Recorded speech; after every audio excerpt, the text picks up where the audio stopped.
अस्सलाम वालेकुम फ्रेंड्स, कैसे हैं आप सब लोग। उम्मीद करती हूँ आप लोग खैरियत से होंगे। नाज़रीन, आज जो मैं टॉपिक आपके सामने लेकर आई हूँ वो एक नक्षत्र की स्टडी से रिलेटेड है।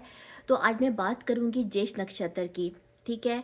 मैंने सोचा कि मैं जो मेरी थोड़ी स्टडीज़ हैं, जो रिसर्चेज़ हैं, उसको मैं अपलोड कर दूँ, क्योंकि इसके बाद जो है वो मैं अपना रास्ता थोड़ा चेंज करने की कोशिश कर रही हूँ, कोई और फील्ड अडॉप्ट करने का सोच रही हूँ। देखिए, लेट्स सी क्या होता है। बहरहाल, नाज़रीन, जो ज्येष्ठ नक्षत्र है इसकी फॉर्मेशन स्कॉर्पियो के अंदर होती है। और इसकी जो पूरी फॉर्मेशन है वो तकरीबन 16 डिग्री 40 मिनट से लेकर 30 डिग्री होल तक ये पूरा स्कॉर्पियो के अंदर फॉल करता है ये नक्षत्र। ज्येष्ठ नक्षत्र जो है इसके रूलिंग प्लैनेट मरकरी है। अब जितने भी गंडांड के नक्षत्र हैं, क्योंकि ये भी गंडांड का नक्षत्र है, वो वाटरी साइंस के अंदर आते हैं। ठीक है। और उनको मरकरी रूल करता है। अब वाटरी साइंस जो है वो मोक्ष है, यानी मोक्ष के साथ जो है वो उनका कनेक्शन है। जेश का जो मतलब है ना वो होता है एल्डर। ठीक है, यानी कि बड़ा। और जो कि बड़ा है इसका मतलब, तो इस नक्षत्र के साथ जो है वो रिस्पॉन्सिबिलिटीज ज़्यादा हैं। इस नक्षत्र के जो लोग होते हैं, स्पेसिफिकली अगर लगन हो, ठीक है, लगन इसमें हो या मून साइन इसके अंदर हो या कोई और प्लैनेट भी हो, तो उससे रिलेटेड इन लोगों को अपनी ज़िंदगी में कुछ फ़राइज़ मनसबी निभाने होते हैं, रिस्पॉन्सिबिलिटीज़ पूरी करनी होती हैं। कुछ जो है वो अपनी ज़िंदगी में इनको कुर्बानियाँ भी देनी पड़ती हैं अपने छोटों के लिए, अपने जो इनके इर्द गिर्द के लोग होते हैं, ठीक है, जो इनकी फैमिली होती है। क्योंकि अकॉर्डिंग टू द वैदिक टेक्स्ट जो है, इसके साथ जिसकी एनर्जी मुंसलिक की गई है ना, उसने भी अपनी ज़िंदगी में बहुत सेक्रीफाइसेस दी, लेकिन लोगों ने जो है वो उसकी सेक्रीफाइसेस को पहचाना नहीं, जिसकी वजह से जो है उन लोगों के ऊपर भी मुसीबतें आई। तो बेसिकली इस नक्षत्र के साथ एक ब्लेसिंग भी है, क्योंकि इस नक्षत्र के जो लोग होते हैं ना, उनका ऑकल्ट्स के साथ, मिस्टिसिज्म के साथ, स्पिरिचुअलिटी के साथ भी बहुत गहरा कनेक्शन होता है। और इस नक्षत्र में नेगेटिव कार्मा को क्लींस करने की भी सलाहियत है। नाज़रीन, इस नक्षत्र को अकॉर्डिंग टू द वैदिक टेक्स्ट गंगा के साथ रिलेट किया गया है। ठीक है। और गंगा के पानियों के बारे में जो मैंने पढ़ा है कि उसके पानी में जो है वो नेगेटिव कार्मा को क्लींस करने की जो है वो सलाहियत है। ठीक है। क्योंकि नाज़रीन, जो मोक्षा राशियां हैं वो वाटरी साइंस के अंदर आती हैं। स्कॉर्पियो जो है वो एक वाटरी साइन है, और वाटर के अंदर जो है वो प्योरिफिकेशन की सलाहियत होती है। ठीक है। इस नक्षत्र को जो है नाज़रीन, अकॉर्डिंग टू द वैदिक टेक्स्ट, इसके साथ जो है वो एक कर्स भी है। ठीक है। कुछ चीज़ें मैं स्किप कर रही हूँ, कुछ नाम मैं स्किप कर रही हूँ। वजह आपको पता है कि क्या वजह है, क्योंकि रिलीजियस इश्यूज़ की वजह से मुझे ऐसा करना पड़ता है। तो इस नक्षत्र के साथ एक कर्स भी है। कर्स ये है कि जिस इस नक्षत्र की एनर्जी जिसके साथ एसोसिएट की गई है, ठीक है, उसके ऊपर एक कर्ज था उनके ऊपर कि उन्होंने किसी गुरु की वाइफ के साथ जो है ना अपना एक रिलेशनशिप बनाया था, जिसकी वजह से तकरीबन 1000 जो है 1000 वेजाइनस के साथ उनको पेस्ट किया गया, ये कर्ज दिया गया। ओके।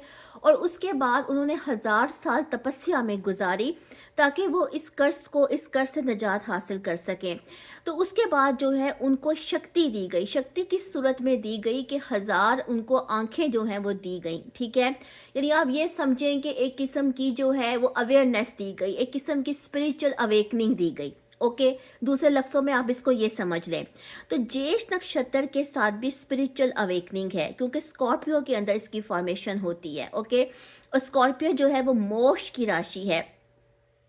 इवन के इस नक्षत्र को जो है वो योगा, मेडिटेशन और कुंडलिनी शक्ति के साथ भी इन्वॉल्व किया गया है, जो कि स्कॉर्पियो का ही सब्जेक्ट है।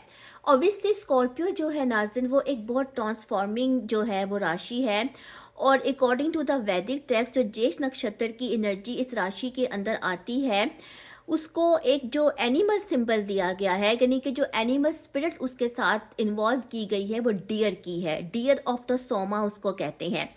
अब जो डियर होते हैं, उनकी उनकी एक नेचर ये होती है कि वो अपना हैबिटेट चेंज करते हैं, अपना एरिया, अपना इलाका चेंज करते हैं और उनके अंदर एडॉप्टेबिलिटी की बहुत सलाहियत होती है। सेम इस तरह इस नक्षत्र के जो लोग हैं उनके अंदर भी एडॉप्टेबिलिटी की सलाहियत होती है, ठीक है। किसी चीज़ को किसी माहौल में जाके रचने बसने की क्योंकि सलाहियत होती है, क्योंकि इन लोगों की ज़िंदगी में बहुत सारी तब्दीलियाँ और ट्रांसफॉर्मेशंस आती हैं। स्पेसिफिकली अगर किसी की बर्थ जो है वो इस नक्षत्र की लास्ट डिग्रीज में हो। नाज़रीन, जो गंडाठा के नक्षत्र हैं उनके अंदर बहुत कॉम्प्लेक्स एनर्जीज हैं ह्यूमन साइकी के हवाले से भी। लिहाजा जो ज्येष्ठ नक्षत्र है इसकी भी जो एंड वाली डिग्रीज हैं, ओके, एंड वाली डिग्रीज में जो है वो एक गंडाट पॉइंट लगता है, ओके, जहां से दूसरा नक्षत्र शुरू हो रहा है, यानी कि 30 डिग्री के बाद 0 डिग्री से नेक्स्ट नक्षत्र मूला शुरू हो रहा है। तो यहाँ पे जो प्लैनेट्स आते हैं, ठीक है, और वो बहुत ज़्यादा कम्प्लेक्स हो जाते हैं, बहुत ज़्यादा मुश्किल जो है उनकी जो वर्किंग है बहुत ज़्यादा मुश्किल हो जाती है। समटाइम्स जो ऐसे प्लैनेट्स होते हैं उनको उनके वो फलत नहीं होते, उनको उनके फ्रूट्स नहीं मिलते, उनको अपने जो ज़िंदगी में जो है उनको सफरिंग्स का, ऑब्स्टेकल्स का बहुत ज़्यादा सामना करना पड़ता है, क्योंकि यहाँ पे नॉट्स लग जाती हैं। यहाँ पे कार्मिक एनर्जी जो है बहुत ज़्यादा स्ट्रॉन्ग होती है और ये जितने भी नक्षत्र हैं जो गणांड के नक्षत्र हैं उन सब के साथ जो है ये एनर्जी है, उनकी लास्ट डिग्रीज के ऊपर जो है बहुत ज़्यादा स्ट्रॉन्ग किस्म की जो है वो ये एनर्जी है और ये ज्येष्ठ में भी है। नाज़रीन, ज्येष्ठ नक्षत्र का जो साइन है अकॉर्डिंग टू द वैदिक टेक्स्ट, जो सिंबल है वो एयरिंग का है, ठीक है। एयरिंग का भी है और अम्ब्रेला का भी है। ऑब्वियसली अम्ब्रेला जो है वो प्रोटेक्शन करती है, ओके, यानी आप समझें कि बारिश से प्रोटेक्शन करने के लिए अम्ब्रेला को इस्तेमाल किया जाता है। तो इसका मतलब ये है कि हार्ड टाइम्स, ठीक है, यानी कि ये लोग जो होते हैं इनकी जो हैसियत होती है अपनी अपने इर्द गिर्द या अपने फैमिली में, वो एक अम्ब्रेला की सी होती है जो कि प्रोटेक्शन देने वाली होती है, जो कि सेफ करने वाली होती है। इसलिए तो वो एल्डर का रोल निभाते हैं, बड़े होने का रोल निभाते हैं और बड़े होने की हैसियत से उन पर रिस्पॉन्सिबिलिटीज़ भी ज़्यादा होती हैं, ठीक है। और जो एयरिंग का सिंबल है, एयरिंग जो आपको पता है कि पुराने वक्तों में बहुत सारे बादशाह वक्त जो होते थे वो भी कानों में एयरिंग पहना करते थे, ठीक है। जो एयरिंग का जो तस्वुर है वो गोल सर्कल के साथ जो है वो मेनली लिया जाता है। इसके अलावा ऐसे बहुत से जो सूफिया हैं जो कि अकल्ट्स के साथ जिनका कनेक्शन है, मिस्टिसिज्म के साथ कनेक्शन है, उनमें भी आप इस किस्म की एनर्जी देखते हैं, ठीक है। यानी कानों में बालें, ठीक है, और गले में मनके होते हैं। आपने कि ऐसे देखे होंगे, ऐसे सूफिया, ऐसे दरवेश होके, तो इस नक्षत्र के साथ भी जो है वो यही एनर्जी है। दूसरी बात यह है कि नाज़रीन, अगर मून इस नक्षत्र में हो, क्योंकि आपको पता है कि मून के लिए डेबिलिटेटेड एनर्जी जो है वो स्कॉर्पियो है, ठीक है। तो ज्येष्ठ नक्षत्र में मून अगर होगा तो चाइल्डहुड का पीरियड बहुत टफ हो सकता है, ठीक है। मदर के साथ कार्मिक इश्यूज हो सकते हैं, मदर के साथ जो है वो ऐसे बच्चों की जो है वो इंडिफरेंस जो है वो रिलेशनशिप भी हो सकता है। तो ये जो उनकी पहली दशा होगी ना वो इनके लिए मुश्किल होगी, और उसके बाद केतु, यानी कि इनका जो बचपन और नौउम्री का ज़माना होगा जिनका मून ज्येष्ठ नक्षत्र में होगा वो खासा टफ हो सकता है। अकॉर्डिंग टू द वैदिक टेक्स्ट, ज्येष्ठ नक्षत्र के साथ जो है वो जो आयुर्वेदिक दोष है वो वट फैक्टर है, यानी वट फैक्टर इसके साथ लगता है। तो इस नक्षत्र में psycho related problems, nervous related problem, even कि जेलसी के इशू भी जो हैं वो इस नक्षत्र में देखे जा सकते हैं, क्योंकि वैसे भी जो वाटरी साइंस हैं उनके अंदर जो है वो साइको न्यूरोटिक इश्यूज जो हैं वो देखने को मिलते हैं। तो नाज़रीन, ये मेरी एक छोटी सी स्टडी थी जो मैंने आपके साथ ज्येष्ठ नक्षत्र के हवाले से शेयर की।